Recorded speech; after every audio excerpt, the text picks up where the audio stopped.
সেই আমার পোশাক তৈরি করবে। আচ্ছা বেশ, তাই হবে। আমি তাকে খবর পাঠানোর ব্যবস্থা করছি। এদিকে সুমি রাজরানী হওয়ার স্বপ্ন দেখতে শুরু করেছে, তাই সে নিজেকে আরো সুন্দর করে তুলতে চায়। এরপর যখন সেখানে ঐশী এসে পৌঁছায়। প্রণাম, আমি ঐশী, দর্জি পড়ি। আমাকে খবর পাঠানো হয়েছিল আপনি নাকি আমাকে ডেকেছেন। ঐশীকে দেখা মাত্রই সুমির প্রচন্ড রাগ হয়ে যায়, কারণ ঐশীর রূপে তার থেকেও অনেক বেশি সুন্দরী ছিল।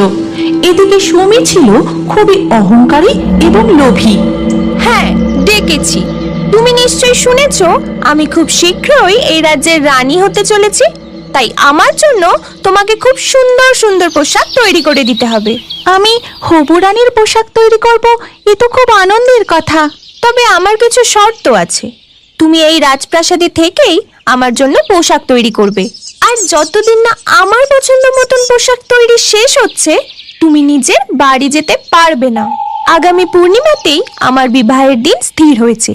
এই 10 দিনের মধ্যে তোমাকে পোশাক তৈরি শেষ করতে হবে। এই কথার মা এদিকে হবু রানীমার আদেশের উপেক্ষা করারও ক্ষমতা তার নেই, তাই সেদিন থেকেই দিন রাত এক করে সে নতুন পোশাক তৈরির কাজে লেগে পড়ে। একদিন রাতের বেলায় এ কি, এত রাতে এই ঘর থেকে কিসের আওয়াজ আসছে? তারপর মহারাজ সেই ঘরে ঢুকে দেখেন ঐশী রাত জেগে বসে বসে সেলাই করছে। এ কি, তুমি রাতে ঘুমাও না? এত রাতেও বসে বসে সেলাই করছো যে? যাও, বিশ্রাম নাও। না মহারাজ, আমার বিশ্রাম নিলে হবে না।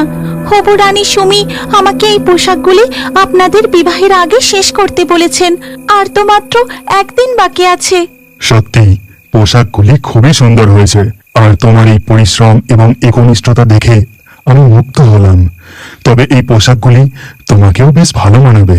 আর এই কথাগুলি দরজার বাইরে দাঁড়িয়ে থাকা সুমি লুকিয়ে শুনে প্রচন্ড রেগে যায়। এর পরের দিন ভোরবেলা যখন ঐশীর পোশাক তৈরির কাজ শেষ হয়ে যায়, যাক, আমার সময়ের একদিন আগেই সমস্ত কাজ শেষ হয়েছে। মহারাজ যখন এই পোশাক দেখে সুন্দর বলেছেন, তখন নিশ্চয়ই হবু রানী সুমিরও খুব পছন্দ হবে পোশাকগুলি। উনি ঘুম থেকে উঠলে ওনাকে পোশাকগুলি দেখাবো। আমি এখন একটু রাজপ্রাসাদের বাগান থেকে ঘুরে আসি। এই কথা বলে ঐশী ঘর থেকে বেরিয়ে যায়, আর ঠিক তখনই সুমি চুপি চুপি ঘরে ঢুকে সমস্ত পোশাকগুলি নিয়ে চলে যায়। আর সকাল হতেই বল, আমার পোশাকগুলো কোথায়? তুই নিশ্চয়ই চুরি করে নিয়ে চলে গেছিস। পাহারাদার তো দেখেছে তোকে ভোরবেলায় বাইরে যেতে। না না